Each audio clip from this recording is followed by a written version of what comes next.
कथा महाशिवरात्रीची. या कथेचे श्रवण अथवा वाचन केल्याने नकळत घडलेले पापे पश्चातापयुक्त अंतकरण प्राप्तीमुळे नष्ट होतील व सत्वगुण वाढतील. श्री गणेशाय नमः. विंध्य पर्वतात एक व्याध राहत असे. तो हिंसक आणि निर्दय होता. पशुपक्ष्यांचा घात करून उपजीविका करीत असे. एके दिवशी नेहमीप्रमाणे शिकार करण्याच्या तयारीने शस्त्रे, फासे, जाळे घेऊन तो जंगलात गेला. तेथे एक शंकराचे मंदिर होते. तो दिवस शिवरात्रीचा पर्वकाळ असल्याने सगळीकडून शिवमंदिर सुशोभित केले होते. मंदिराचा कळस चकाकत होता. मंदिरातील शिवलिंगाची भक्त मनोभावे पूजा करीत होते. ब्राह्मण समुदाय रुद्रघोष करीत होते. अखंड अभिषेकाची धार शिवलिंगावर धरली होती. टाळ मृदुंगाच्या गजरात शंकराचे कीर्तन चालू होते. हर हर असा जयघोष भक्तजन करीत होते. अनेक दीप लावले. सुगंधी द्रव्यांचा दरवळ चहूकडे पसरला होता. त्या ठिकाणी व्याध आला. त्याने ते सर्व वातावरण पाहिले. प्रत्येक प्रकारची टिंगळ करून तो तिथून शिव हर हर असे वेडावून पुढे दाट जंगलात चालला. चेष्टेमध्ये त्याच्या जिभेला शिव शिव म्हणायची सवय लागली. तो दाट जंगलात शिरला. संध्याकाळपर्यंत त्याला कोणत्याही प्रकारची शिकार मिळाली नाही. सूर्यास्तानंतर जंगलात दाट काळोख पसरला. आकाशात चांदण्या चमचमत होत्या. फिरत फिरत व्याध एका सरोवराच्या तीरावर आला. तेथे एक बेलाचा वृक्ष होता. शिकारीसाठी योग्य जागा आहे असे वाटून तो वृक्षावर चढून बसला. आकर्ण धनुष्य ओढून त्यावर बाण लावून तो सावजाचे लक्ष शोधू लागला. परंतु त्याच्या डोळ्यापुढे बेलाच्या वृक्षाच्या डहाळ्या येत असल्याने त्याला नेम साधता येईना. तेव्हा त्याने फांदीवरील बेलाची पाने तोडून खाली टाकायला सुरुवात केली. त्या बेलाच्या वृक्षाखाली ब्रह्मदेवाने स्थापन केलेले शिवलिंग होते. त्यावर बेलाची तोडलेली पाने पडू लागली. अशा तऱ्हेने व्याधाकडून नकळत शिवरात्रीचे व्रत घडत होते. त्याला उपास जागरण घडले होते. त्याच्या जिभेला हर हर म्हणण्याचा चाळा लागला होता आणि शिवलिंगावर बेलाची पाने त्याच्या हातून पडून पूजनही घडत होते. रात्रीचा एक प्रहर उलटून गेला. त्या सरोवराच्या काठी एक गर्भिणी सुकुमार हरिणी पाणी पिण्यासाठी आली. तिला दुरूनच दिसले की साक्षात मृत्यूचे रूप घेऊन व्याध आपल्यावर बाण रोखून बसला आहे. तेव्हा ती मनुष्यवाणीने व्याधाला म्हणाली, हे महापुरुषा, एक रथ भरून छोटे जीव मारले तर एक हरिण वधाचे पातक, 100 हरिण वधले तर एका बैलाच्या हत्येचे पातक, 100 बैल मारले तर एका गोहत्येचे पाप, 100 गोहत्या केल्या तर एका ब्राह्मणांच्या वधाचा दोष, 100 ब्राह्मण वधाचे पातक एक स्त्रीवधा इतके असते आणि 100 स्त्रियांच्या हत्येचे पाप एका गुरुहत्येच्या पापापेक्षा शतपट असते. तरी माझा अपराध नसताना तू माझ्यासारख्या गर्भिणीला मारू नकोस. माझ्या उदरातील निष्पाप कोवळ्या जीवाचा वध करून दोष घेऊ नकोस. मनुष्यवाणीने बोलणाऱ्या हरिणीला पाहून व्याधाला आश्चर्य वाटले. तो म्हणाला, मनुष्यवाणीने बोलून तू एवढे शास्त्र कसे सांगते? माझ्या कुटुंबातील लोक माझ्यावर उदरनिर्वाहासाठी अवलंबून आहेत. ते आज दिवसभर माझ्यासारखेच उपाशी आहेत. तरीसुद्धा माझ्या अंतकरणात तुझ्याविषयी करुणा उत्पन्न झाल्यामुळे तू पूर्वी कोण होतीस? तुला एवढे ज्ञान कोठून मिळाले ते सर्व मला सांग. हरिणी म्हणाली, पूर्वी देवदानवांनी मिळून केलेल्या समुद्र मंथनातून जी 14 रत्ने निघाली त्यात मी एक रंभा नावाची अप्सरा रत्न म्हणून निर्माण झाले. माझ्या रूपावर देव ऋषी अनुरुक्त झाले होते. त्यांचे मनोरंजन करणे माझे काम होते. स्वर्गातील दिव्य भोग भोगून सौंदर्याने उन्मत्त होऊन मी शिवभजन, शिवरात्र, सोमवार, प्रदोषव्रते वगैरे सर्व मी सोडले. अमृतपान सोडून मद्यपान करू लागले. देवांचा संग सोडून हिरण्य नावाच्या दैत्याजवळ राहू लागले. एकदा तो दैत्य मृगयेसाठी दूरवर अरण्यात गेला. हे पाहून मला वाटले की या वेळात श्री शंकरांचे दर्शन घेऊन यावे, म्हणून मी कैलासावर गेले. मला पाहताच शंकर भगवान क्रोधित झाले. माझ्याकडून घडलेल्या अपराधाची शिक्षा म्हणून त्यांनी मला शाप दिला की तू अत्यंत पापिनी असल्याने मृत्यूलोकात हरिणी होऊन जन्म घेशील. तुझ्या सख्यांनाही हाच जन्म मिळेल. हिरण्य राक्षस मृग होऊन तुमचा पती होईल. तो शाप ऐकून मी भयभीत झाले व श्री शंकरांच्या चरणी क्षमायाचना करून उशाप देण्याची विनंती करू लागले. तेव्हा त्या दयाळू भोळ्या शंकराने मला उशाप दिला. 12 वर्ष पूर्ण झाल्यावर तुम्ही तात्काळ माझ्या चरणी याल. त्याप्रमाणे मला मृग योनीत जन्म मिळाला असून मी गर्भिणी असल्याने प्रस्तुती काळ जवळ आला आहे. तेव्हा मी ठिकाणावर जाऊन गर्भ ठेवून येते. त्यानंतर तू माझे प्राण घेतलेस तरी चालेल. व्याध म्हणाला, तुझ्या गोड बोलण्यावर माझा विश्वास नाही. खोटे बोलून हर तऱ्हेने प्राण वाचवावा हे प्राण्यांना कळते. तेव्हा तू महापापांचे उच्चारण करून शपथ घे. हरिणी म्हणाली, मी जर खोटे बोलत असेल तर ब्राह्मण कुळात उत्पन्न होऊन जो मनुष्य वेदशास्त्र शिकत नाही, संध्या करीत नाही, सत्य आणि पावित्र्य यांच्यापासून वर्जित असतो, त्याचे पातक माझ्या माथी पडो. वेदांची विक्री, परपीडा, दानात विघ्न, गुरु, विष्णू, शिव यांची निंदा करणाऱ्यांचे, यतिनिंदा, द्वैत्य मताचा प्रचार करणाऱ्यांचे, त्याप्रमाणे देवळात पुराण ऐकताना पान चघळणारे, देवळात स्त्रीबरोबर व्यभिचार करणारे पाप मला लागो, असे ती म्हणाली. ती पुढे म्हणाली, जे नवरा बायकोचा वियोग करतात ते या जन्मी नपुंसक होतात. जे दुसऱ्याची वर्मे काढतात ते या जन्मी कावळे होतात. विद्या असून जे लोक शिष्यांना देत नाहीत ते पिंगळ्याच्या जन्माला जातात. जे ब्राह्मण अनुचित दान घेतात त्यांना पुनर्जन्मात गंडमाळा होतात. जे दुसऱ्याच्या गायी पळून आणतात ते या जन्मी अल्पायुषी होतात. जो राजा प्रजेला त्रास देतो तो वाघाच्या किंवा सापाच्या जन्माला जातो. जो साधूला छळतो त्याचा निर्वश होतो. ज्या स्त्रिया व्रत नेम करतात, घरात धान्य असून पतीला जेवायला घालीत नाहीत, त्यांना वाघाचा जन्म येतो. ज्या कुरूप म्हणून पतीचा त्याग करतात त्या पुढील जन्मी बालविधवा होतात. तेथेही व्यभिचार होऊन शेवटी वेश्या होतात. पतींची निंदा करणाऱ्या दासी किंवा कुलटा होतात.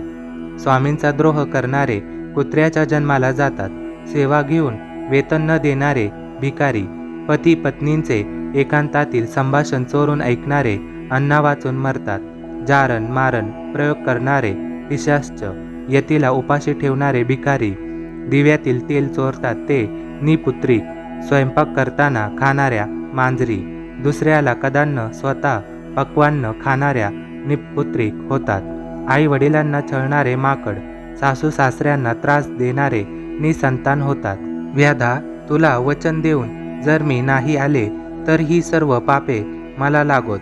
मी खोटे बोलले तर शिवपूजेचा अपहार केला असे होईल. तिचा निर्धार आणि शपथ ऐकून व्याधाच्या मनात विश्वास निर्माण झाला व तिला म्हणाला, हे पतिव्रते, तू आता जा व रात्र संपताना परत ये. तू पुण्यवंत होऊन शिवपदास जाशील असा आशीर्वाद देऊन आणि पाणी पिऊन हरिणी पुन्हा घरी गेली. व्याध पुन्हा बेलाची पाने तोडून खाली टाकू लागला. 2 प्रहर रात्र सरली, दुसरी पूजा झाली असे शंकराने मानले आणि व्याधाचे 7 जन्मींचे अर्धे पाप जळून गेले. व्याध शिवस्मरण करीत होता, त्याची त्याला गोडी लागली होती. हरिणीच्या मुखातून निरूपण ऐकल्याने त्याला जागरणही झाले होते. त्यावेळी दुसरी एक हरिणी तेथे आली आणि पाणी पिऊ लागली. तिला पाहून व्याधाने धनुष्यबाण सज्ज केले. ते पाहून हरिणी म्हणाली, व्याधा, मजवर दया कर. पतीला भेटण्याची मला ओढ लागली आहे. ती माझी इच्छा पूर्ण होऊ दे. मी पुन्हा परत येते. तिला मनुष्यवाणीतून बोलताना व्याधाला नवल वाटले. ही हरिणी सुद्धा ज्ञानी दिसते असा विचार करून तुम्हाला सर्व शास्त्रार्थ माहीत आहे. तुमचे जीवन धन्य आहे. तेव्हा शपथ घेऊन जा. हरिणी म्हणाली, मी असत्य बोलत असेन तर विहीर, तळे, सरोवर, देवांचे मंदिर भग्न करणारा, गुरूंची निंदा करणारा, मद्यपी, दुराचारी, युद्धातून पळून जाणारा क्षत्रिय, दुसऱ्यांचे उपजीविकेचे साधन नष्ट करणारा, ग्रंथांची, वेदशास्त्रांची निंदा करणारा, संत भक्त यांचा द्वेष करणारा, हरिहर चरित्राचा अव्हेर करणारा, दुराचारी, दृष्ट स्त्री या सर्वांची पापे मला लागोत. व्याधा, आपला मुलगा सून सौजन्याने वागत असताना सुद्धा जे त्यांना उगाच छळतात ते कुरूप दरिद्री होतात. आपसात वैर करणारे भाऊ मासे होतात. गुरूंचे दोष काढणारे संपत्तीहीन होतात. वाटसरूची वस्त्रे लुटणारे अतिशूद्र होऊन प्रेतवस्त्रे वापरतात. तपस्वी म्हणून अनाचार करणारे सुरवंट होतात. कन्या विक्रय करणारा हिंस्र प्राणी होतो. पतिव्रतेला छळणाऱ्यांचे घर फुटते. ब्राह्मण असून मद्य विकतो, प्राशन करतो, तो नाश पावतो. ब्राह्मणांचा अपमान करणारा ब्रह्मराक्षस तर उपकार न स्मरणारा कृमी होतो. 10 माणसात बसून खोटी साक्ष देणाऱ्यांचे पितर नरकात जातात.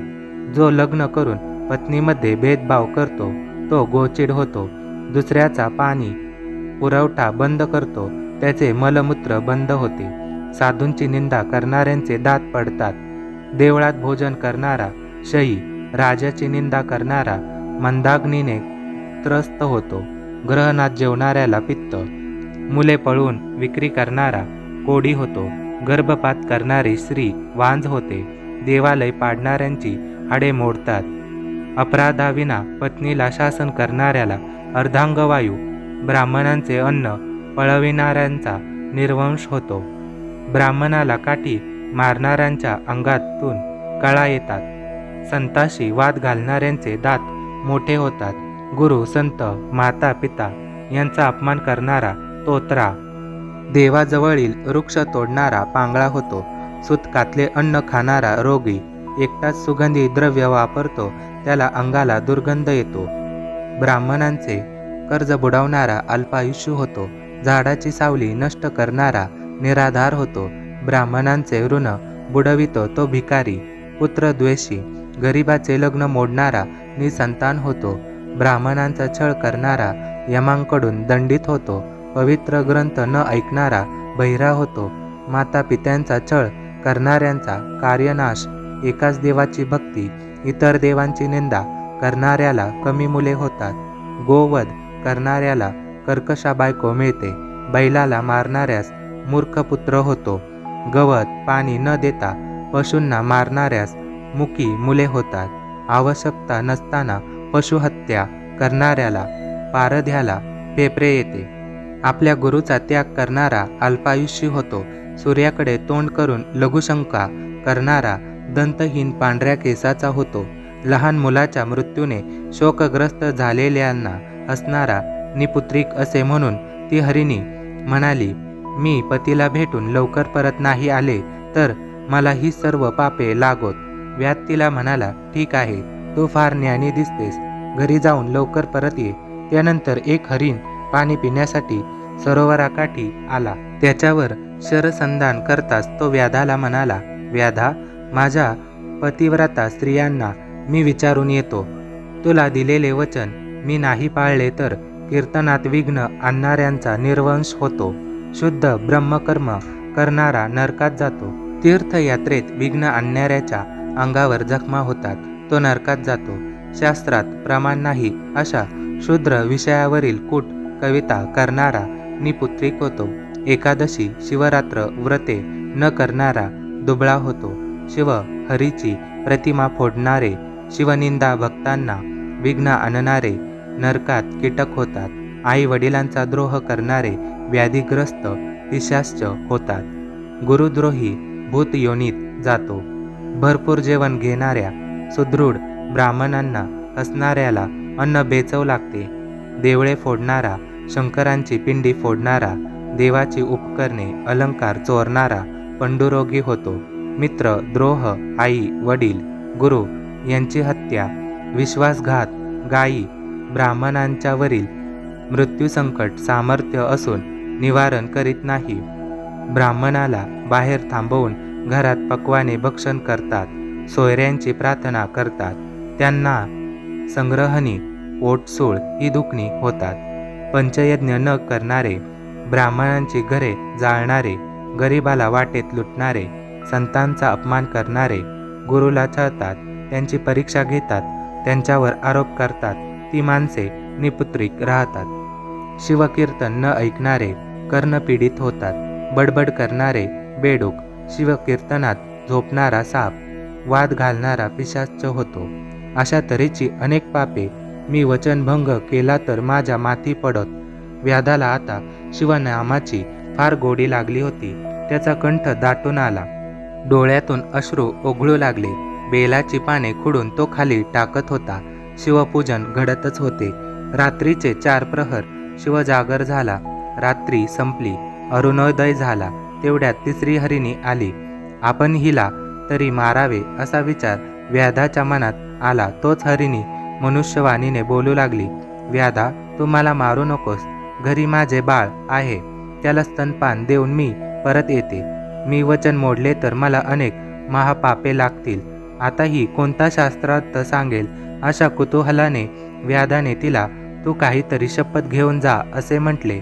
हरिणी म्हणाली, गवत जाळणारा, गावाला आग लावणारा, गो ब्राह्मणांचे पाणी अडविणाऱ्याला क्षयरोग होतो.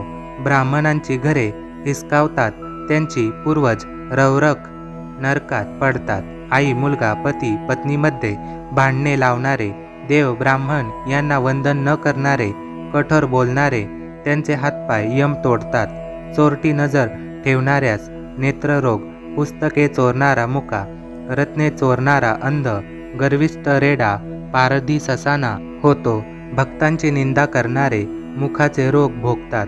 आई वडिलांना ताडण करणारे लुळे होतात. कृपण सर्प होऊन धनाचे रक्षण करतो. यतीला भिक्षा न घालणारा शिवाच्या कोपाला बळी पडतो. संपत्तीला मुकतो. जेवणावरून ब्राह्मणाला उठवणे सर्वात मोठा अधर्मी आहे.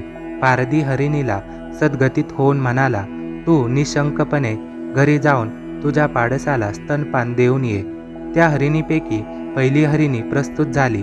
दुसरीने पतीची भेट घेतली. मग हरिण आणि 3 हरिणी व त्यांची पाडसे व्याधाकडे आली. प्रत्येकजण व्याधाला माझी शिकार प्रथम कर असे म्हणू लागले.